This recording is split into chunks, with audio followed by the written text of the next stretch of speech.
wọ́n lè gbọ́n òun kò sókè tágbára náà sọ pé òní ni wò ó tá a bá ju abẹ̀bẹ̀ sókè ní gbàgbà ibi pẹlẹbẹ náà ní ìmọ̀ ìdílé lọ. èmi ò lẹ́tọ̀ọ́ tó mi máa fún yín o torí mo ti tẹ̀sẹ̀ mi fún landlord. ayé wa nígbà yìí o sí ní owó tó ti yà ṣé wọ́n ẹni tí wà ní. òkè ṣé nítorí mo wá sọ́dọ̀ ẹ̀gbẹ́ kan ràn mí lọ́wọ́ ó ti bí lẹ́kọ̀ọ́ máa ma kìlọ̀ kúlọ̀ lọ mi. ẹ bá ń lọ ẹgbẹ́ ọmọ ìlú máa ń lówó yẹn wà owó yẹn náà wà lẹ́yìn dá. ṣẹlẹ̀ ṣé káwá ń tọ̀ tó lè fi sáàkó padà. ẹ ṣàmì o ọlọ́run má jẹ́ abáwọn jìyà ìmọ̀díláyé àwa o ìyà ìmọ̀dílé lálejò ó lè fi sinimá yẹn rèé o ó ti wà lórí YouTube Ìgbìyànjú TV láti wo àwòtún òní. Sinimá titun ìyá ìmọ̀dí ẹni tí ò mọ́wọ́ mẹsẹ̀ tó ń jìyà kí ló dé. àràràn bọ́ọ̀bù lọ́wọ́ ẹ wo bọ̀bọ́ ìpáyọ̀ tó kàn yín pààyàn. àfikún má borí wa ni o ẹ ṣàmì ẹ̀. àtàǹpàkò ni òsì lọ́wọ́ dì lágbà etí òsì lágbárí lórí bá dàkú láyé. ogun àdájà sí bá sí ibo ìgbésẹ̀ tó nílùú. battle ready crime story tó gbóná. Sinimá titun ìyá ìmọ̀dí is a blockbuster produced and directed by Azui Lazarus Igbiyanju written by Odesanya Blessing BFP edited by Ọ̀kanláwọn coded starring Azui Lazarus Igbiyanju Biola Adekunle Ọ̀kanláwọn coded Ọlámilékan Dábírí ti Wizzy Fọlá George Timothy Midayo aka 32519 Tèmítọ́pẹ́ Gbádébọ̀ àti bẹ́ẹ̀ bẹ́ẹ̀ lọ nínú sinimá náà ìtàkpàkọ́lé ẹ̀ ní ìyá ìmọ̀dí subtitled in English ó ti jáde wà lórí YouTube báyìí ẹ click sórí Ìgbìyànjú TV kẹrìnrán wò action packed movie ní suspense inú ẹ̀ yí bóbó àwòtúnwò ni ó kọjá bẹ́ẹ̀. wọ́n máa kọ̀ ọjọ́ yìí o bí ìṣẹ̀fẹ̀ mú yín látọ̀ for now ẹ ṣe kí ni ẹ ṣe gbá. kò sóhun tójú òní rí tán ajá tí wẹ̀wù ó ti ń róṣọ nílùú tó lọ́ba tó níjòyè oríṣiríṣi ìṣẹ̀lẹ̀ ló ń ṣẹlẹ̀ ó ṣe bó ti mọ́ ẹlẹ́wà ṣàpọ́n ó máa kọjá ààyè rẹ̀ àwọ̀ ṣọ́ra gbàmọ̀ràn ọ̀rẹ́ mi ò àmọ̀ràn lè pani àmọ̀ràn lè gbani ṣùgbọ́n kíyè sára ò torí pàǹṣá ò fúnra ó jáná ajá ò fúnra ló ìjìn ṣé bó ti mọ́ o. Mom, yes, I'm going to school.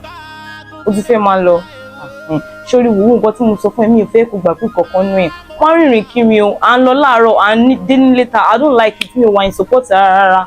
Mo ò dẹ̀ fẹ́ kó dojú sí. Nǹkan tí mo sọ ni kó gbọ́ o. Nǹkan tí mo sọ má mọ̀ mi àtọ́. Gbogbo ikú tí ń sọ ń sin mi ò understand. Ìgbà tí mo wà létí mo alábẹ́ yín ṣe rí nǹkan burúkú lọ́wọ́ mi. So me going back to school doesn't mean I'm a wayward person. Mo ti gbọ́ nǹkan tó sọ bọ̀. Nǹkan tèmi ṣáà ń sọ ni pé gbogbo nǹkan tèmi náà ń sọ. Ṣó ti gbọ́? Má bá wọn rìnrìn kiri jọ mo bẹ́ẹ̀ ni o. Okay, I've said my own. Tí rẹ sí mi, get sórí gbogbo nǹkan tí ìyá ẹ̀ ń sọ yẹn ẹ̀ ní point ṣé nǹkan tí mò ń sọ ti yẹ ń sìn. Sórí ó máa ń da kéèyàn bímọ ó lè ṣe kéèyàn kọ́ ọmọ ẹ̀. See, I know you are always a good girl, you have been a good girl, but the fact still remains that your mom have said a lot about you. These are the things that are paramount. They are very, very important. Ní fẹ́ kí ìwọ fún ẹ náà wá disappoint wa.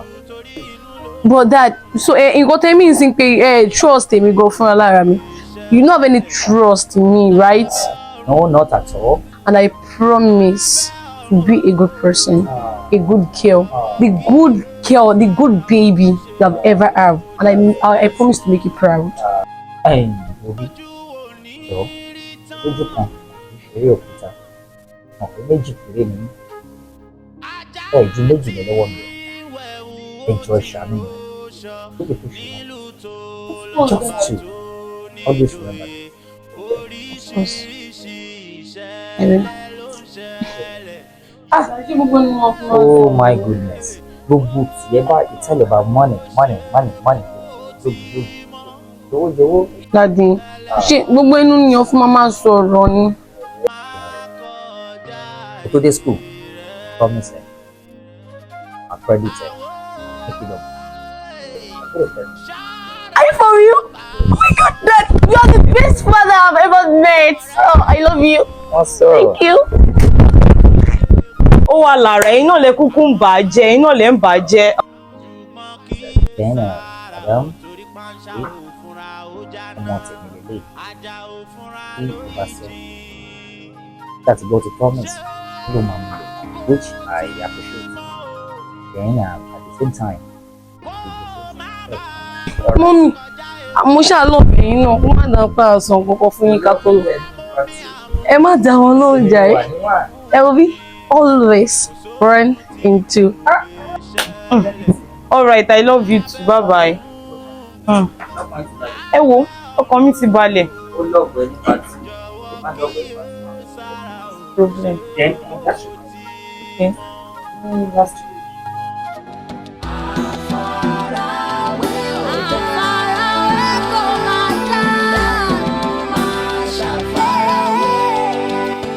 You see, I can't just understand these people. For a very long time, I've submitted this proposal. Up till now, me ò tí go respond. Wo, eventually, tí mi ò bá ríṣẹ́ ìgbà, Mr. Badmus máa ṣẹ̀wọ̀n. Wọ́n máa ṣẹ̀wọ̀n because I paid him.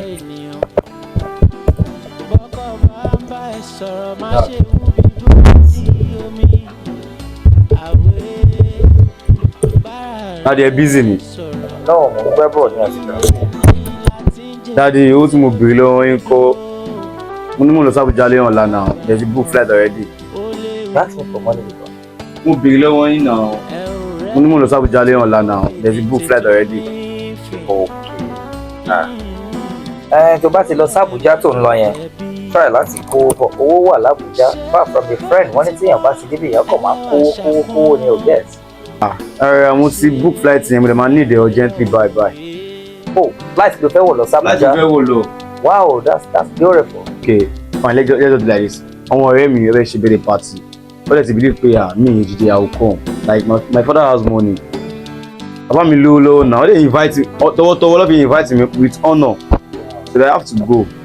Òótọ́ ni gẹ́gẹ́ bí ọmọ Ọ̀tẹ́dọ́lá. Daddy mi lówó lọ́wọ́ náà. I trust you. Mo stress mi, mo trust kí n máa ṣe fún mi. Ọmọ Mike Adenuga. Ọmọ Ọ̀tẹ́dọ́lá. Ẹ̀yin náà fẹ́ lówó tó wọn náà. Ṣé wọ́n bẹ̀? VIP ló fẹ́ wọ̀. Azui, Daddy mi lówó náà. Mama ọmọ tó ní. Ọmọ burúkú. Ọmọ Ọ̀tẹ́dọ́lá. Ọmọ Mike Adenuga. Bẹ́ẹ̀ni. Ṣé ọmọ bíbí ATM wà? Inú drawer yìí náà. Inú drawer mi ló wà. Bá ti débẹ̀, ṣe tó bá ti mọ̀ ní kó lọ gbà. Trust you dad. Ọmọ dáadáa. Mo ṣe gun kótó ìpàdé ṣètò àbúrò mi lẹ́kọ̀ọ́ tó lọ sí school àwọn gbọ́ náà. Lórí tí mo ṣe ń ṣiṣẹ́, I work for you people. That's why I love you dad. ATM tó fẹ́ lọ mú yẹn ti Ecobank ní zero account ni mo wà. Kò sówó bẹ́ẹ̀ náà, dárí mo mọ Ecobank náà, ẹ fún mi ní UBA náà. Let me ask you a question. What exactly is your problem? You guys are just chewing my hand. And the first remember every blessed day. You see, your sister just came up quite long. She requested for money. Now you two, you are here now, you are going to Abuja, you requested for money. Oh, Dad, you know, I'm really sorry. You need to do it now. Okay. I promise you, my marry, I love you.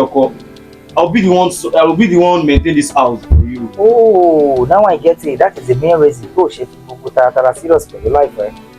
Fẹ́ jókòó tógún, right? Mo jókòó tógún. Bàbá mi ni now, ṣé mo nílé náà bàbá mi ni. What's the problem? You know what I would do? I call it tomorrow. Ó fẹ́ kẹ́ bá ń ṣe é sí ni because mo ò ní time. Mo ti book flight mo ò ní time. If I may ask you, what exactly ló fẹ́ lọ ṣe l'Abuja? Okay, fẹ́ lọ bọ́ ọ̀rẹ́ mi flex. Wọ́n invite mi sí birthday party mi, so mo láti lọ. Fẹ́ bọ́ rẹ̀ flex l'Abuja? Bẹ́ẹ̀ ni daddy. Wọ́n fẹ́ wọ flight. Mi ilé ọmọ tó yìí ó dọmọ irọ́ mi ilé ọmọ tó sà ẹ pé ọ̀nà onírun tún da kidnapper pọ̀ ṣé kọ́kiri ọmọ ó lè sàn yín ni. Mi ò dẹ̀ ní ransom. Ẹ dẹ̀ ni ahẹ́n. Garanson get ransom e feel me. Ó mọ nǹkan tó ṣẹlẹ̀, kò sí problem like I've said earlier. Trust me, I will credit. For right now, sir. Right now. I'm not commanding you, sir, but just right now. I need you. The most second floor. That's why I love you, Dad. I know you will do it. 100 for you, Dad. I know. Well done. You are more well. Everything's about money. See how one moment to love me ordinarily. I love you, Dad. I love you, Dad. Rotary. Kórè má jò jẹ̀bi. Ṣé bó ti mọ ẹlẹ́wà ṣàpọ́n? Ọ̀rẹ́ mi olówó ó pọ̀ fún ẹjọ́. Ìwọ ló mọ̀. Wọ́n máa sàmì bẹ́ẹ̀ kí ló ṣe é. Ìwọ lọ kí ló rẹ kéwòn ló mọ̀ ìwọ kọ́ ló gbó wọn lọ ní ìgboro akéléré ẹ̀dẹ́ ọ̀rẹ́ mi. Ìyẹn sílẹ̀ jọ, ó ló máa pariwo lówó kí ló wà ń bẹ̀. Ìkọ́tọ̀ tẹ̀lé wá kọ́tẹ̀lé ní Kamala ní skul tó mọ̀ pé ọ̀pọ̀ tí wọ́n ti máa balẹ̀ ó ti wọ́n ti balẹ̀. I don't understand. Kí ló ní ká mú wá? O ti bàbá ìkọ̀tọ́ ní afẹ́rà skul ní 100,000 naira náà. Ìdè sókò kọ́ lọ́wọ́ tèmi. Sókò kọ́ lọ́wọ́ mi. Má bínú. Ṣobí pé mo ti gbàgbé ṣá. Ó ti escape mind mi. Olówó máa ń gbàgbé bí. Stop it, ìwọ náà bẹ̀rẹ̀ títí ẹni. Ó ṣọ́ 100,000 àbí 200,000 ló ní ká mú wá? 100,000 ló ní ká mú wá. Ó ṣọ́ 100,000 ní sí. 10,000. No problem.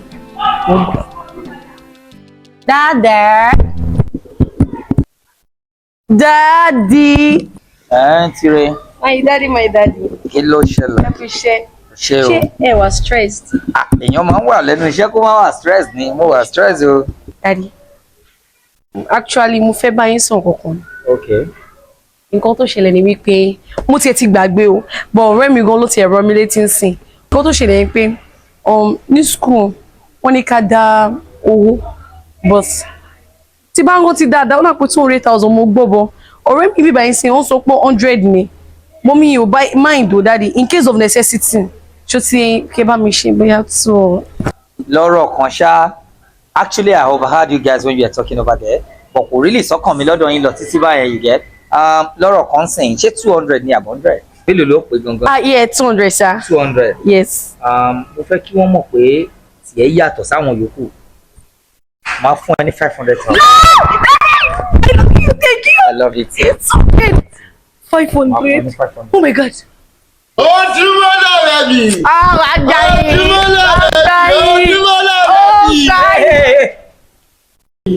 Taile. What you just said? Tire. Yes, daddy. Bolo Tire Odumola. Are you out of your sense? Ta ló jẹ́ Odumola?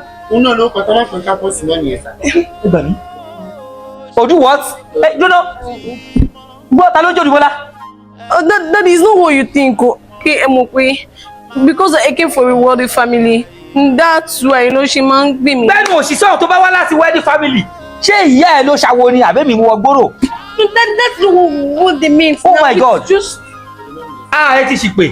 Yes. Tire. Yes, daddy. Ó fi orúkọ tèmi lẹ̀ ó ń jẹ́ Odumola nu school. Orúkọ ilé ẹ̀ ṣìpè. Ó mọ nǹkan tó ṣẹlẹ̀. Sórí mo ṣe fún yín for your information. Sórí tí bá tún rí ẹnu nígbà yìí. Ara fún mi náà yẹn ọmọ tálíkà yẹn kò sórúkọ burúkú tí ò sí lọ́wọ́ yín. Daddy, please don't do that. Oríṣiríṣi àwọn orúkọ wèrè ọwọ́ yín ló máa ń wà. And for your information. Sórí nǹkan tí mo gbọ́ yìí. Daddy, you gotta do that. Daddy, no. Odumola. Èómi. Ó pọ́n mi lódùmọ́lá. Daddy, no. Daddy, please. Odù yẹn máa pa ẹ́. Idiot. Daddy, now. Daddy, why you like this? It's unfair. What you're doing is unfair now. See, when you don't do that, it doesn't mean anything. Kí ló ṣẹlẹ̀? Kí ló tẹ̀ ń pariwo? Kí ló ṣẹlẹ̀? Mo gbọ́ sí dáàdi ẹ̀ pariwo wọlé sí. Kí ló dé? Kí ló ṣẹlẹ̀? Mọ́mí, kí mo sọ wípé ó ṣẹlẹ̀. Ta ló ń jẹ́ Odumola bí? Ta ló ń jẹ́ bẹ́ẹ̀? Òun náà ni of course. Ó kọ́ tọ́lá fún campus náà nìyẹn. Orúkọ tẹ̀ ń pè ta ní campus. Ọmọ yín. Ń gbọ́ oúnjẹ olójú Odumola. It's just an alias. Ẹ gbà mí. Odumola bí. Mommy, don't add to my problem. Don't add to my problem. Leave me alone. Àmọ̀ràn lè gbani ṣùgbọ́n kíyè sára ò torí pàǹṣá ò fúnra ó dáná. Wọ́n ní mò ń bá wí ẹ̀ kó máa gbọ́kọ̀ tí mò ń sọ fún ẹ. Màmá rán àwọn ọmọ mi sí ẹ̀ wọ́n máa fún ọ lóhùn òṣì. Ṣé wọ́n sọ fún ẹ kó tó gba ṣọ́ọ̀bù sínú street yá mi. ṣé àwọn àjọ máa jà sówó kan ni. wá jẹ́ kí n jẹ́ kó yé ẹ láti ìsín lọ tó mi bá ti ń dán ẹ kó máa deliver kó máa dọ́dọ̀ mi. àwọn ọmọ mi wá dé ọ̀dọ̀ ẹ wá ṣàkà mọ́ wọn olóṣì. bàmí kẹ máa wọlé yìí kéèmí wá fẹ́ gbowó lọ́wọ́ ilé kí wọ́n fẹ́ gbowó oríta kó máa sọ fún mi pé òun ò tí tajà ọkọ rárá owó èlò ta lálẹ́ àná mo ló kó sí. go inside kó máa ṣiṣẹ́ go inside. wọ́n máa paná ọkọ̀ lójú ẹni. o mọ ni ìwọ náà gbẹ́nu dákẹ́ ìwọ náà àṣẹ nìyẹn irú eléyìí kan máa rán ẹ sí pé kò gbowó wá kó máa ráìdì ẹ. ọ̀dẹ̀ máa nà wọ́n tó bá ti béèrè owó lọ́wọ́ anybody tí ò ti fún ẹ lówó gba etí ẹ̀ ìjọba kan máa dá sí 2025 làwà. ọmọlọpẹ kí ló hàpù kí ló ṣẹlẹ̀. sọ́ọ́rì bàbá ọ̀gá tiwa. báwo ni. mo ti kọjá lábẹ́ tí ẹ̀mí rí mo kàn ní kí n máa gba ibà kọjá mo lè wá rí yín náà bàbá kí lè ṣe ń bí. àmọ́ irú bíbá ni mo wà mo ò níbẹ̀ tẹ́ mo kàn máa ń lọ káàkiri ni màálù ò nílé ibi tí ilẹ̀ bá ti ṣú mọ́ ló bá wà ń bẹ̀ wọn àtàbò kí ẹ̀ kí ló ṣẹlẹ̀. bàbá ìyàkọ́ ló máa ń jẹ́ ọ̀rẹ́ mi mo dẹ̀ fẹ́ gbọ́yà ẹnu ọ̀rẹ́ mi sí sẹ́ẹ̀. ọ̀rẹ́ o. Odumola of course ọ̀rẹ́ mi ọmọ bàbá olówó yẹn ni náà tó máa ṣe bẹ̀tà fún mi yẹn. Odumola ṣé kìí ṣe gẹ́ẹ̀ tó máa ń mí sí i lára tó máa ń jẹ́ kó kàn mí lára. òun ni o máa fi ń tọwọ́ sí ìjọ iná máa fi ń ṣe ìdáwó náà ní bàbá. kí ló ṣe gangan. àyíká bí wàá ṣe ń bí nìyẹn o kò lè wá lọ lé lánàá nígbà tí mo yẹ bí bàbá ẹ ṣe ṣe tọ́ dẹ̀ nù tó ń gun lọ́bẹ̀ tó ń ṣaláàdà tó ń kọ́ létí kí ló ṣẹlẹ̀. wọ́n nà gan ni bàbá sẹ́ wọ́n nà gan kò sí ọ̀tí bàbá yẹn ò ṣe fúlá. bàbá yẹn nà ọmọ yẹn. gidi gan. wá calm down ní sùúrù màá rojú ẹja abẹ ni ó ti yé ẹ kí ló ṣẹlẹ̀ gangan kí ló fà á pé wọ́n lùlù ó mọ̀ pé olùkọ́ya làwa àwa ò ní iṣẹ́ méjì ọmọ tí ò bá níyà tí ò ní bàbá tóyàn kan fẹ́ máa ráìdì ẹ̀ nínú 2025 àwa máa kọ̀yà fúrú wọn kí ló ṣẹlẹ̀ kí nìkan tí wọ́n fẹ́ kà ṣe fún kí ló gbọ́n bẹ̀. mo kàn pé Odùmọ́lá lásán bàbá yẹn dẹ́ máa gbaná jẹ bàbá yẹn gbaná jẹ mọ́ mi lọ́wọ́ ní sẹ́ẹ̀. wá nítorí o pè ní Odùmọ́lá náà ṣe nà ọ̀nàrí Odùmọ́lá ẹ ṣé kò ṣe orúkọ gidi ni orúkọ tó pọ̀ létí orúkọ tó lọ fà. bàbá yẹn máa gbaná jẹ ní sẹ́ẹ̀. ẹ jẹ́ kó máa laná lọ ìwọ fílẹ̀ àwọn máa kọ̀yà fún sórí omi ló ń poró náà àwọn máa jẹ́ kó mọ̀ pé ó jura wọn lọ ìwọ má wọrí. o fẹ́ kí tọmọlàkejì ẹ bàjẹ́ ẹni tí ó bá fẹ́ kí tọmọlàkejì ẹ kó bàjẹ́ tí ẹ náà ò ní bàjẹ́ ó ti yẹ ìyẹn lẹ̀ fún wa ṣé n tó torí ẹ wá síbí nìyẹn máa lọ ń tiẹ̀ àánú máa lọ ń tiẹ̀ torí ara kan tá a máa ń sọ nìyẹn bára a ṣe máa tẹ̀lé eléyìí tí mo wá jókòó tì nǹkan kéde fílẹ̀ kó máa jẹ́ òun ọmọ àwọn àṣetó lòun fẹ́ gbóúnjẹ wá lọ bá nu kọ́mpáǹdì lọ́nu kọ́mpáǹdì ọmọ tí mo ní kó gbóúnjẹ wá fún mi yẹn kó bá wá fún mi lọ́ọ́lọ́ọ́yìn a máa sè wọ́n máa bí ìyá ẹ̀rẹ̀ gbóúnjẹ olófò wá fún mi bóyá wù mí lọ́nà ọmọ yẹn olórúkọ ẹ̀ ní jẹun tó dá lọ́bẹ̀.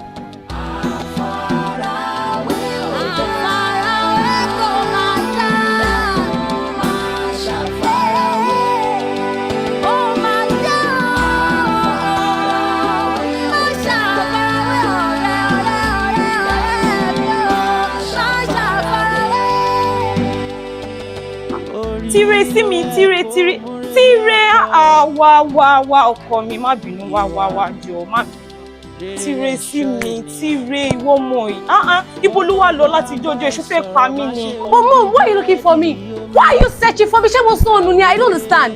mi ò ní ó sọnù mo sì lè wò ní mo ti lọ wẹ ní hostel náà mi ò rí ẹ ń bẹ ọ̀rẹ́ ẹ̀gbọ́n lójú ẹbí báyìí fún mi mo ṣé ìwọ ò fẹ́ wálé tí ẹ wálé kí n tiẹ̀ bẹ ìyẹn ojúbọ tó ju wà láàrin wa àti dáadé àbí ṣé ò fẹ́ bẹ bàbá ẹ ni. Here you go again. Well, no, ẹ sọ fún mi pé all because of that sake lè ṣe kúrò láti odidi lẹ́yìn wá bá mi níbà. ìwọ ọmọ ìmá pa mí ṣé kò tó torí ni ìwọ àti bàbá ẹ mo ní kó wá sílé kí n ṣètò nǹkan tó wà láàrin méjì wà àti dáadé ẹ náà. torí pé fẹ́ parí ìjẹun àti pọ́psì kò lè work. ìwọ ọmọ ẹ kí ló tún fẹ́ kí n ṣe mo ní kó kàn wá sílé kí bàbá wa àti bàbá ẹ ṣètò nǹkan tó jọ wà láàrin méjì wà àti olóòní wá sílé ìwọ ọmọ ẹ má pa mí. ṣé ọkọ tí yín yẹn is what he is doing your ọkọ yín ṣé nǹkan tó ṣe yẹn is it right? It is not right or proper. ẹ jẹ́ kí n sọ fún yín tó bá yẹ pé torí nǹkan tẹ ṣe wá nìyẹn kò lè wẹ̀ ẹ máa ti pọ́psí àdé parí ìjà kankan. ṣé wọn pé mo ti pẹ̀gbọ́n ẹ̀ náà yẹn náà tún wá gbé kọ́ mi. o wish láti gbé ni. ìwọ ló sọ fún pé kó má gbé kọ́ mi. wọn ò ṣe ní máa gbé. ẹ̀yin ọmọ ẹ má sọ mí lẹ́nu ẹ má sọ mí lẹ́nu kí ló tún fẹ́ kí n tún ṣe fún ẹ kí ló tún fẹ́ kí n tún ṣe fún ẹ ó wá kúrò lóṣìṣẹ́ ó wá sọ́dọ̀ ọ̀rẹ́ ẹ ìwọ ọmọ ìtíre. mọ́mí ẹ jọ̀ọ́ mo ní privacy tèmi náà bí ẹ̀yin tán lè máa dé sẹ́ẹ̀bì tí mo fẹ́ dúró sí fún. sórí èmi ni ìyá ẹ èmi ni mo bí ẹ sómi òde lè tiẹ́ síbi tó ràn ṣùgbọ́n nǹkan tí mo ṣàfẹ́ ni pé kó wá sílé kó jẹ́ kí n ṣètò nǹkan tó wà láàrin wa àti dájà mi kébì jọ mo bẹ̀ nítorí Ọlọ́run. Is that what you want? Nǹkan tí mo fẹ́ nìyẹn. Lẹ́sẹ̀ torí ìwà bíbá yìí. Ìsìn náà tutù pọ̀ tí mo ṣe máa wá sí bíbá yìí ni. Mo sọ ta lójú ibi tí mo wà fún yín. Ó ní ìdá tí mo gbò yẹn òkun ẹ̀. Inú tèmi tẹ̀ bí pé mo tiẹ̀ rẹ láyọ̀ àtàlàáfíà tó ti yẹ má bínú ọkọ mi ṣùgbọ́n ó máa wá. Is that a promise? Of course, I promise. Thank you my love. Ó ṣe gan kọ. Ọmọ náà gbọ́ràn sí ìwọ náà lẹ́nu. Má wọrí dírẹ́bà mi tiẹ̀ wá ń taná má wọrí máa fà ìwé ara mi ó ṣe gan kọ mi. Ẹ̀kọ́ mi pé ẹ̀kọ́ wá sí ibẹ̀ without. Ìwọ má wọrí ó yẹ kó trust me now. Kí n tó wọnú mọ́tò máa láàlá àtọkọ yóò ṣe bàbá ikú bá mi káwọn ọ̀rẹ́ ẹ̀ ṣùgbọ́n ó ṣe jẹ́jẹ́ ó ṣe ọkọ mi. Daddy, anyways, it's not your fault.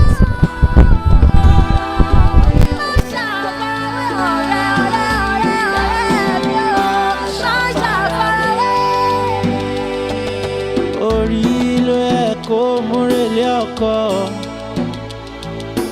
ìwà rere lẹ̀ṣọ́ ènìyàn bọ́kọ bá ń bá ẹ sọ̀rọ̀ má ṣe wú bí búrẹ́dì omi àwẹ̀ bára rẹ sọ̀rọ̀ torí ilé ẹni láti ń jẹ èkúté onídodo ṣọ́ra gbàmọ̀ràn ó léwu.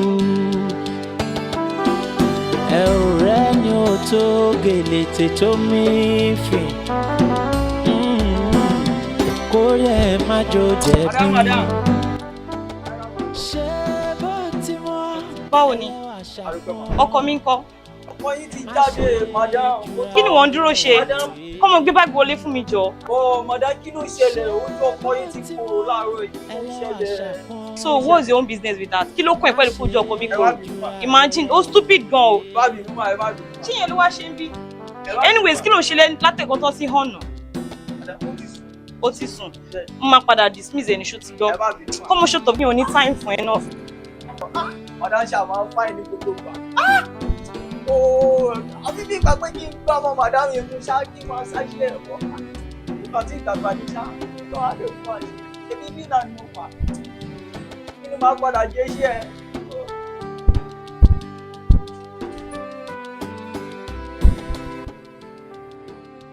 Kò sóhun tójú òní rí tán.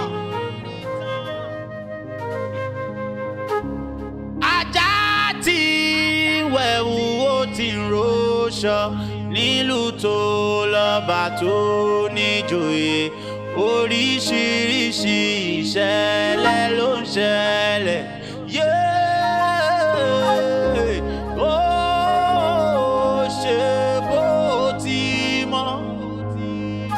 Ẹlẹ́wà ṣàpọ̀n o máa kọjá ààyè rẹ̀. Àwọ̀ ṣọ́ra gbàmọ̀ràn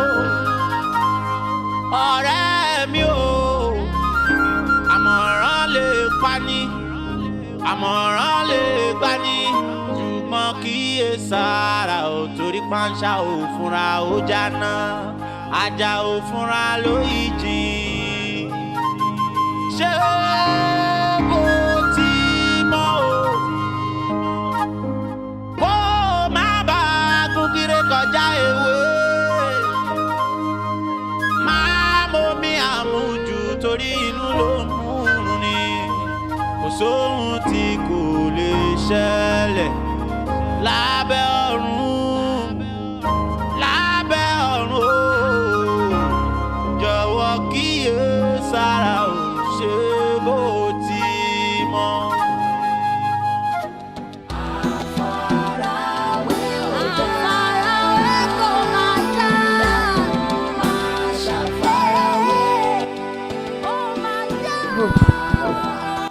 Ṣé mo wí pé ẹ aunt feelings mi? No. Ṣé mo pé ṣe mí? I trusted you.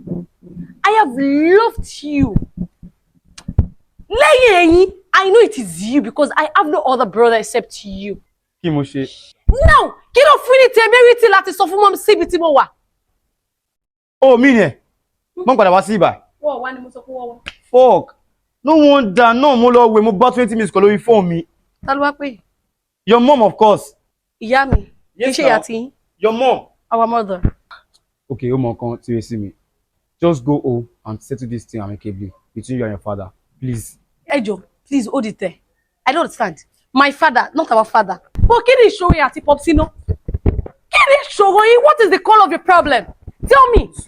Ejo, ẹ jẹ́ kí sọ̀rọ̀ mi. Bó ṣe boy ni, let me talk. Because pé wọ́n pè mí by my first name. I mean my dad's surname. Ló fi wá fún daddy ní mindset láti máa dà mí láàmú. Cause kò yé mi. Ejo. Ní sùúrù.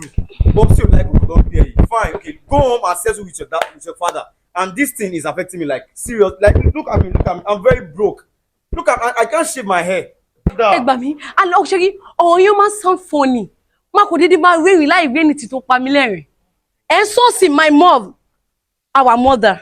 Ẹ sọ pé rárá, my mom.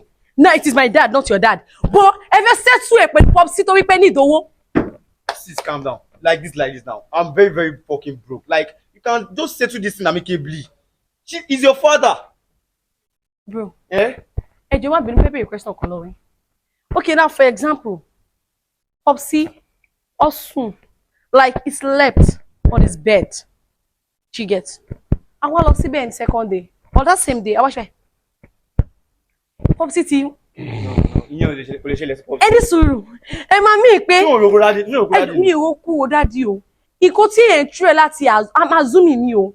Assumption, ẹ má take me wrong. Gbogbo nǹkan tí mo try láti assume ni wípé assume pé popsi ò ṣiṣẹ́. Kọ́ ni properties wọn. You have the guts to say that broke ẹ fẹ́ gba owó lọ́wọ́ popsi. You know. But properties wọn.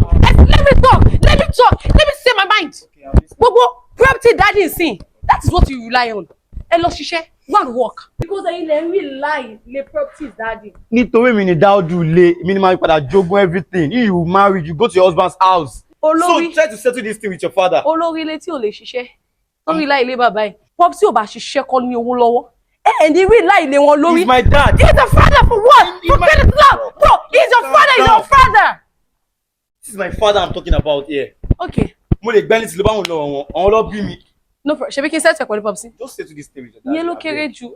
Don't carry along. This is Okay, affecting. Look at me. I'm very broke. Sis. I love you. I love you too. Don't worry. Ṣebí kí n settle with daddy? I beg. I'll settle it. Are you sure? Of course. Promise. Promise. That's why I love you, sis. Mami kò ilé ṣe Ọlọ́run ṣe oríta yẹn gbẹ́lẹ́ níjọ́ mẹ́ta iṣẹ́ àga 2025 tá ṣe wọ̀ January ẹ mọ̀ pé gbogbo ẹ̀ máa ń rí bákan náà. Over 5 hours mo ti wà ń ta abẹ́ yẹn kò síṣẹ́ kò sí. Bẹ́ẹ̀ni o ti sọ́njọ́. Olóṣì rẹ̀ bẹ́ẹ̀ni sọ̀rọ̀ mo ń sọ̀rọ̀. Àdúrú wọ ìbò ṣe nírùngbọ̀n bíi ti tèmi kí n rán ẹ lọ síbi kọ̀ọ̀kan rí ẹ kọ́ máa lè sá lọ. Èyí tí ó ti burúkú yìí. Bádìjọ́. Kọ́lí wèrè wo bá síbí jọ. Bó ṣe wá ní Mrs. Tosokande ní àbò orí Yorùbá mo dá ẹ̀mọ́ ni. Àti gbé state yesterday bọ́ síbí jọ. Ìyá mi bẹ́ẹ̀ sọ̀rọ̀ dúró sọ̀hún mo dẹ̀ tún ìdúró kalẹ̀ síbẹ̀. Wá bó ṣe wá náà pè ní Mrs. Tosokande ni. Wá sọ̀rọ̀ má panic sórí ń ta ẹni. Mo ń dáhùn sà, mo ń dáhùn. Mo á rí ẹ̀mọ́ dá ẹ dúró wá ṣe yàmàyàmà. Ṣé o mọ orúkọ mi ni? Ìmọ̀ ẹ má Èmi náà ń pè ní Jaguar gbogbo oríta mẹ́ta nọ́mbà 1 níbi tí bá ti dùn ẹ̀yẹ́kẹ́yẹ kò kì í gapá. Wá ìwọ wá rí mi ò ń gapá o fẹ́ kọ́ kí ẹ̀yẹ́ ẹ ni. Abẹ́ mi bẹ́lẹ́dà ẹ̀. Wá kí lọ́mọ ẹ ṣe fún ẹ tẹkàn ní lára. Sọ̀rọ̀ sókè sọ mú mi sí ẹni. Wá ìgbádùn o. ẹni sùúrù lóòótọ́ ni mo kẹ̀ sí bá ọbẹ̀ ẹ̀kọ́ mo ti bá sọ ẹjọ́. Má ti bú ẹlẹ́gbẹ̀ẹ́ ṣó mú mi sí ẹni má gbàgbé ẹsẹ̀ lẹ́gbẹ̀ẹ́. Wá mo ti gúngò láti inú oyún ṣó mú mi sí ẹni. Mi ò ṣe mistake ibi tí bá ti bú ẹlẹ́gbẹ̀ẹ́ báyìí ó máa gbàbẹ̀ sọ́dá ni. Wá jẹ́ sọ fún ẹ. Ọmọ yẹn fi sílẹ̀ torí tọ́mọ yẹn bá kú ẹ̀jẹ̀ wà lọ́rùn yín. Ọ̀nà rí orúkọ tọ́mọ yẹn jẹ́ ọmọ yẹn lòun jẹ́ Odumola ẹ wá fẹ́ ní lára torí kò jẹ́ Mr. Tosokande mọ́. Ẹjọ́ ní kó bá mi sọ. Kò sí nǹkan kan tó máa ṣe fún ẹ mo ti pa àsọ̀rọ̀ Jaguar ló ń sọ̀rọ̀ tí bá ń dún ẹyẹkẹ́yẹ kan kì í fò mọ́. Mo fẹ́ rán ẹ sọ́kọ ẹ bó ṣe ń lọ ilé kó sọ fọ́kọ ẹni tó ti ń gbọ́rọ̀ kó sọ fún pé èmi Jaguar àmọ́ràn sí pé kó fọ ọmọ ẹ sílẹ̀ kó ọmọ ẹ jayé. Tí bàbá ẹ̀ sọ máa change. ó máa change jẹ́ kí èmi wá sọ fún ẹ òun ẹ̀ kó bá sọ̀rọ̀ bóun ẹ̀ kó má bá sọ̀rọ̀ tọ́mọ ẹ bá ti délé kó gbọ́rúkọ ẹ má nà ọmọ ẹ lára mọ́ ọmọ ẹ ṣàyètì ẹ kẹ́yìn náà ṣàyètì ẹ ọmọ tó ń lé kiri yẹn ọmọ yẹn wálé. ṣùgbọ́n báyẹn àbí kí wọ́n tún sọ fún ẹ. tó gbọ́ bẹ́ẹ̀ ó gbọ́ ya parẹ́ bí so kọjá wèrè. àwọn ọmọ wèrè ní ẹ o tó bá jẹ́ pé mo gbà ẹ́ láì wá gbọ́n mọ́ ẹ́ ń dì. jẹ́rìí déèyàn bá ṣàkárà àwọn ọmọ ẹ̀ wọn ò ní fẹ́ gbọ́ sẹ̀. wèrè ní ẹ. kò sí bẹ́ẹ̀ ọmọ lówó. ọmọ yìí náà mo ti kọ́ ṣẹ́ ẹ̀. wèrè ní ẹ. gbọ́dọ̀ já máa fa bíi tiyín ọdún sẹ̀ ọdún. wá mi ò gbàgbé dáálọ́gì tí mo kọ́kọ́ ń sọ ẹ̀ lórí owó mi mo jẹ́ kó yẹ wípé àwọn tí mo ní kó gbó láwọn ní gáréèjì tó ṣe yàmàyàmà kó lọ bá àwọn kò gbó mi ó gbà bò dáhùn.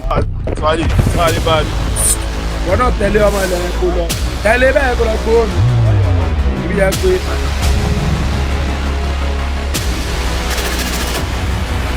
orí ló yẹ kó múrelé ọkọ ìwà. Dádì ti rí sí mi pé ni mo ti ń pè ẹ tí ẹ̀dẹ̀ kẹ́yìn sí mi ẹ̀ tí ẹ bá mi sọ̀rọ̀ rárá pé ní o lè jókòó sí sítìrún tẹ́ fi mi ń tẹ laptop mo ń bá yín sọ̀rọ̀ ẹ̀ tí ẹ̀ wojú mi ẹ̀ wò mí kẹ́mi ṣé torí pé àjórúkọ iná ṣá. Madam, moment here. Yes. If I may ask you, what exactly is your problem? Mo sùn sí báyìí, mo jókòó sí sítìrún, I was busy with my laptop. Òun disturb mi, mo ti wá sùn sí. Daddy tire lo. Kí ni problem ẹ̀ gangan náà? Just listen to yourself. Ìwọ náà wo orúkọ tọmọ yẹn lọ ń jẹ́ nínú school. I can just imagine this. A whole Mr. Tosokede. And you know I'm a prominent person in this society. I know. Fine. Ọmọ tèmi wá forúkọ tèmi lẹ̀, ó lọ ń jẹ́ orúkọ burúkú nígboro. Lórúkọ òṣìwò nìyẹn. Orúkọ táwọn èèyàn ń proud láti jẹ́ lọmọ tèmi lọ ń jẹ́ orúkọ mi nígboro. I can just imagine this. And you are here telling me trash. Ẹ wò mo ti sọ fún pé mi ò mọ nǹkan pa nǹkan tó ṣẹlẹ̀ yìí mo kẹsí pé òun náà mo ti sọ fún pé nǹkan tó ń ṣe nǹkan Dádì ẹ ò fẹ́ o òun náà kò gbọ́ sí mi lẹ́nu náà. ẹ má bínú. kò sí ó ti wà ọbẹ̀ ọ̀sẹ̀ lọ́jọ́ mọ̀ ń pa ẹni kò ṣe ń bẹ̀ mí ẹ̀gbọ́n wa fi mọ̀ pé ẹ wà ẹjọ́ mọ̀ ń pa ẹni kí má bínú. ṣé gbogbo nǹkan tó ń sọ ẹ má bínú yìí ẹ ti jọ ṣe rìhásà ìtẹ́lẹ̀ because tó bá jẹ́ pé o ò mọ̀ nípa ẹni kò ní lórí láyà débi pé mo tún máa gbọ́ ó jẹ́ orúkọ yẹn mo tún wá gbọ́ sétí lásán wá ní kí má bínú sọ̀rọ̀ nìyẹn and listen good torí bọ́mọ yẹn ṣe wà yẹn nǹkan tó bá ṣe é tí o bá fi lè change orúkọ yẹn tó dẹ̀ fi ẹsẹ̀ méjèèjì rìn padà sí ilé kí ni mo tẹ̀ sọ o gbúdọ̀ wọ kọ́mpánì níbi tó máa wọnú lé yìí tó bá fi lè wọnú lé yìí máa dì so nẹ and I promise you that máa kọ́ lọ́mọ kò wá ṣe pé máa kọ́ nìkan torí tí bá fi lè dì so ọmọ yẹn ìwọ fúnra rẹ̀ wàá pè wọ́n nílé yìí yàrá tó ti kẹ́rù ẹ̀ kúrò wá sí wà ní competition lọ́sẹ̀ tó ń lágbè and that's a promise kí ló ṣe yín náà ìpínlẹ̀ aláṣẹ ẹnu lé nǹkan tí bá fẹ́ lẹ̀ máa bá mi fẹ́ lórúkọ òṣìwò nìyẹn orúkọ táwọn èèyàn ń proud láti jẹ́ lọ́mọ tèmi lọ́ ń jẹ́ orúkọ mi nígboro I can just imagine this and you are here telling me to slash. so nítorí orúkọ ń sìn ẹ fẹ́ dì sónà ọmọ yín àti èmi náà ó ga o ẹ má bínú àbí kí ni mo fẹ́ sọ ẹ má bínú mo má bẹ̀ yín náà ni ẹ má bínú. That is one thing about you. You are not just romantic. Don't let it be too romantic, but you come after. So kílẹ̀ tí fẹ́ kí n tí wàá sọ báyìí mo ṣáà ti bẹ̀yìn pé kẹ́ má bínú. Ó kàn lè bẹ̀ ní báyìí tó ti má bínú náà. Kílẹ̀ dẹ̀ tí fẹ́ kí n tún ṣe báyìí. No, you can't just beg me that way. So what else you want me to do? Side ibi tí àti wà ní. Ibẹ̀ gangan ní àgbẹ̀. Kílẹ̀ tí fẹ́ kí n tún ṣe. Side ibẹ̀ yẹn ni mo ti ń gbọ́. So, what about this way? Mo fẹ́ wo bóyá kò sùn kó pọ̀ tó gbé tẹ́lẹ̀ sọ bó ṣe fẹ́ mi. Ẹni àwọn bẹ́ẹ̀ bá ṣe dé. Ẹ̀ka máa lè òkè máa dẹ̀ máa wálẹ̀ ní ó wà òkè báyìí. Ó wà òkè báyìí á lọ. Ẹ má wọlé o.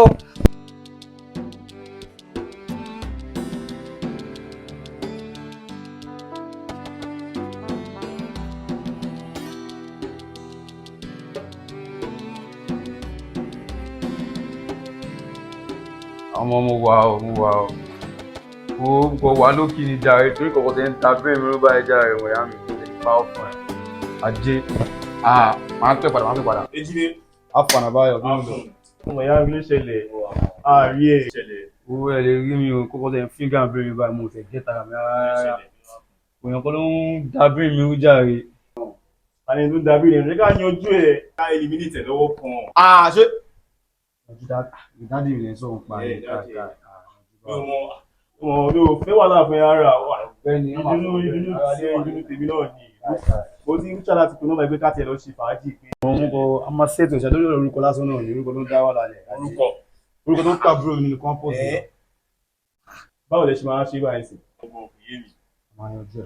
o ti ń fi ọ̀rọ̀ pé irọ́ má máa sọ̀rọ̀ bẹ́ẹ̀ yẹn ta ọ̀gbẹ́ni náà lọ sí fàájì mo ṣe ìkẹta ìgbà ká lọ sí fàájì ó ti yẹ ká máa lọ.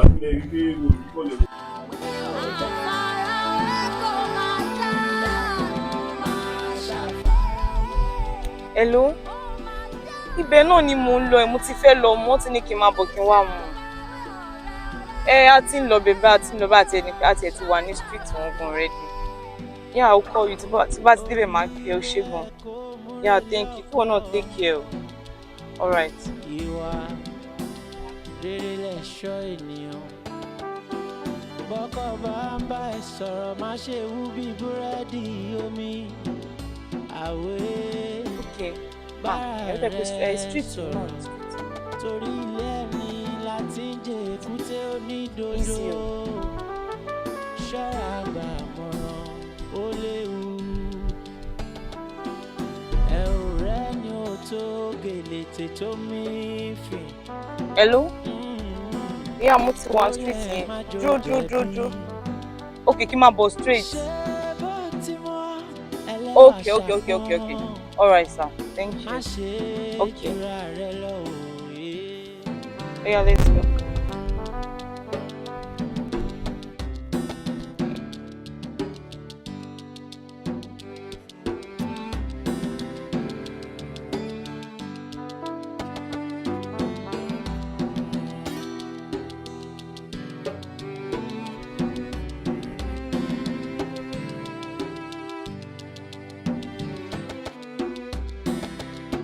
Jọ àbúrò. Ẹ ká sí sà. Mo wà sà. Jọ ọmọbìnrin Jaguar ládùúgbò yìí. Bọ̀dá Jaguar, ọ̀dọ̀ wọn ò really jìnnà. Ó kọ́ lè pé mọ́tò mọ́nà wá yìí kò dáa. Ibẹ̀ máa wá bí kan páàkì sí ṣá. Ọ̀nà wọn ò jìnnà ẹ̀kọ́ lè fẹsẹ̀ ṣá débẹ̀ ṣá kò jìnnà. Ṣé kò ṣáà jìnnà sádùúgbò ìyá mi? Bẹ́ẹ̀ni ẹ̀kọ́ lè wá bí kan páàkì mọ́tò yìí sí kéde fẹsẹ̀ ṣá. Yes sir. Okay sir.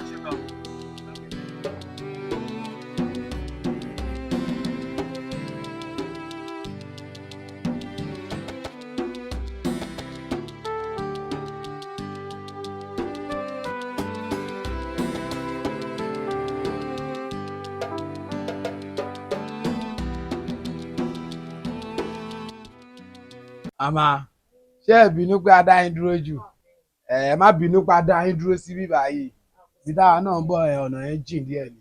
Bẹ́ẹ̀ni èmi náà understand ní gbogbo pọ́ìntì pátápátá ló yé mi ìmọ̀ àti dáàdi adẹ̀tíjọ sọ̀rọ̀ wọ́n ti ní pé kí n dúpẹ́ lọ́wọ́ yín gidi gan-an that's why tèmi náà dẹ̀ ṣe wà ń bíbá lónìí tèmi náà lèmi náà ṣe wá fi ẹ̀mí ìmoore wọn Yorùbá bọ́ sọ pé àgbà ò kọ́gbọ́n ṣe ti understand tí eléyìí yóò bá ṣẹlẹ̀ èmi náà ni mo àwọn nǹkan míì tó yẹ kí n ṣe àtàwọn nǹkan míì tí ó yẹ kí n ṣe èmi náà dẹ̀ ti kọ́gbọ́n ṣó ti yẹn. ẹ wo Ọlọ́run kan lẹ́yìn fáwa ni ẹlòmíì òun fẹ́ gbọ́ lecture ọmọ abìlú ìgbà wa tá a máa ń ṣe ọmọ ọ̀tá yẹn àlọ́pọlọ òdó náà àkàwé o ṣùgbọ́n ọgbọ́n orí wa náà àfi mẹ́ja lódò ó ti yé yín bẹ́ẹ̀ ṣẹ́rẹ́ ọmọ tẹ́ ń wò yìí èmi ò bá kan tún fún yín ní advice pé tẹ́ bá ti délé ẹ sọ fún bàbá ẹ̀ a kàn máa ń sọ pé ọmọ kan jẹ́ orúkọ burúkú ni ìwà tó ń hùn nínú ilé nìkan lẹ mọ̀ nǹkan tó ń ṣe ní skul ẹ̀ mọ̀ ó ti yé yín púpọ̀ náà ọmọ nsìn náà wọ́n máa ṣe mẹ́lẹ́mẹ́lẹ́ nínú ilé ó lè dé skul sì kó ṣolóṣó ẹ̀ bá débẹ̀ ó ti yé yín so ẹ má máa mátà orúkọ ìwà ẹ̀ gángan ní ká máa study ó ti yé yín ògò jù bẹ́ẹ̀ làwọn á ti ń lọ nìyẹn. ẹ má bínú ẹ má bínú bí mo ṣe ṣe ẹ má bínú. ẹ máa wo àwọn Yorùbá bọ̀ wọ́n ní orúkọ tó bá ti mú ni là ń jẹ́ lẹ́yìn ní òdì bẹ́ẹ̀ ni màmá ẹ tí wàá fẹ́ gbọ́ tuntun ṣẹ̀rẹ́ ọmọ yín tẹ̀ ń wò yìí kò ń ṣe ọmọ burúkú nínú kámpọ̀sì o Ọlọ́run nínú kámpọ̀sì mo gba tiẹ̀ gan Ọlọ́run ẹ kàn lè máa rò pé ó ń jẹ́ orúkọ Òdùmọ́lá àbí Òdùmọ́ta àtẹ̀kọ̀ ń wò yẹn ó ti yé yín ọmọ tó dání tó serious tó kọ́ tó gbẹ̀kọ̀ àgọ́ máa ń fọ́ fún pé ká tiẹ̀ dàbí tiẹ̀ ó ti yé yín màmá kò ní ṣe owó ti yẹn agbọ́ ògbó kan tẹ̀ sọ. kò sí problem ṣé wàá mọ̀ nǹkan tó máa ṣẹlẹ̀ báyìí please mo máa need nọ́mbà ẹ. Mrs. Tosokade ẹ fẹ́ gba nọ́mbà mi. Mo ṣorí rẹ.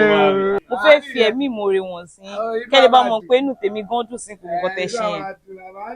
Àbí náà oya. Àmú máa gba káwọn nọ́mbà yìí, don't worry. Yéé ọmọ. Ẹ wo Jaguar ni kẹ́ fi save ẹ̀. Ṣẹ́rẹ̀ rí bẹ́ẹ̀ ni ẹ fẹ́ save ẹ̀ yẹn. Anything tó bá dàbí èèrà tó bá fẹ́ bóyìn láti èní lọ ẹ kàn pé nọ́mbà mi. Tí n bá débẹ̀ máa bò wọ́n ni. Àṣé ó ti yé yín bàbá. Kẹ́yìn náà tẹ̀ kẹ̀kẹ́ ṣe jẹ́jẹ́ o. Kò sí wàhálà. Kò sí wàhálà. Màmá nìyẹn. Kò ní sèwù, kò ní sèwù. Ẹ gbé mọ́tò wa ni. Ó ti wà next street bẹ́ẹ̀ torí àrán mi like àdúgbò yìí ó rough somehow. I don't like it so mo kàn ní kí driver mi bá mi park síbẹ̀. Thank you so much. I really appreciate. Kò ní sí wàhálà. Ṣọ́álé màmá so ó ti lọ nìyẹn ó ti yé yín. Ẹ má fi ṣèbínú aláyé. Mama ẹ jẹ́ má bínú. Ó ti yé yín. Ó ti lọ nìyẹn. Ọmọ dáadáa. Wọ́n kí ẹ̀ náà ó dá wọn lóhùn ni. Bí wàá ti dá wọn lóhùn sí ẹ máa sọ pé ó jọ yín kí ni. Ó ti bàjẹ́ jù, ó ti bàjẹ́ jù. Please leave me. You see everyone looking at you. You see I did not talk. Yeah, I did not say anything. I'm sorry. I'm sorry. So then, come on, give me a hug now. I'm not good. Sorry now. Ọmọ ìtẹ̀ ti bàjẹ́ jù. Wọ́n lè gbọ́n òun kò sókè ṣágbára náà sọ pé òní ni wò ó tá a bá ju abẹ̀bẹ̀ sókè ní gbàgbà ibi pẹlẹbẹ náà ní màá fi lélẹ̀. ó ní ọlọ́tọ̀ tó ní máa fún yín o torí mo ti tẹ̀sẹ̀ mi fún landlord. Ayé wa nígbà yìí o sí ní owó tó ti yà ṣé wọ́n ẹni tí wà ní. Òkè ṣé nítorí mo wá sọ́dọ̀ ẹgbẹ́ kan ràn mí lọ́wọ́ ó ti dílé ìfowó máa máa kìlọ̀ fúlọ̀ lọ mi. Ṣé bá ń sọ fún ẹ pé ọmọ ìlú máa ń lówó yẹn wà owó yẹn náà wà lẹ́yìn dá. Ẹ ṣàmì o Ọlọ́run má jẹ́ abáwọn jìyà ìmọ̀díláyé àwa o ìyà ìmọ̀dílé lálejò ó lè fi sinimá yẹn rèé o ó ti wà lórí YouTube Ìgbìyànjú TV láti wo àwòtún òní. Sinimá titun ìyá ìmọ̀dí ẹni tí ò mọ́wọ́ mẹsẹ̀ tó ń jìyà kí ló dé. Àràrà bọ́ǹbù lọ́wọ́ ẹ wo bọ̀bọ́ ìpáyọ̀ tó kan yìnbọn pààyàn. Àfi kógun ó má borí wa ni o ẹ ṣàmì ẹ̀. Àtàǹpàkò ní òsì lọ́wọ́ dìdàgbà. Etí òsì lágbárí lórí bá dàkú la igi. Ogun àdájà sí bá sí ibo ìgbésẹ̀ tó nígun. Battle ready crime story tó gbóná. Sinimá titun ìyá ìmọ̀dí is a blockbuster. Produced and directed by Azui Lazarus Igbiyanju. Written by Adesanya Blessing BFP. Edited by Ọ̀kanláwọn Coded. Starring Azui Lazarus Igbiyanju. Damilola Adekoya. Ọ̀kanláwọn Coded. Ọlámilékan Dábírí ti Wizzy. Fọlá George. Jimoh Tèmídayọ̀ aka 32519. Tèmítọ́pẹ́ Gbádébọ̀ àti bẹ́ẹ̀ bẹ́ẹ̀ lọ nínú sinimá náà ìta àpàkọ́lé ẹ̀ ní ìyá ìmọ̀dí subtitled in English. Ó ti jáde wà lórí YouTube báyìí. Ẹ click sórí Ìgbìyànjú TV kẹ́rìíràn wò. Action packed movie ní suspense inú ẹ̀ yí bóbó. Àwòtúnwò ni ó kọjá bẹ́ẹ̀. Wọ́n máa kọ̀ ọjọ́ mi o. Bí ìṣẹ̀fẹ̀ rí mú yín látọ̀ for now ẹ ṣe kí ni ẹ ṣe dá.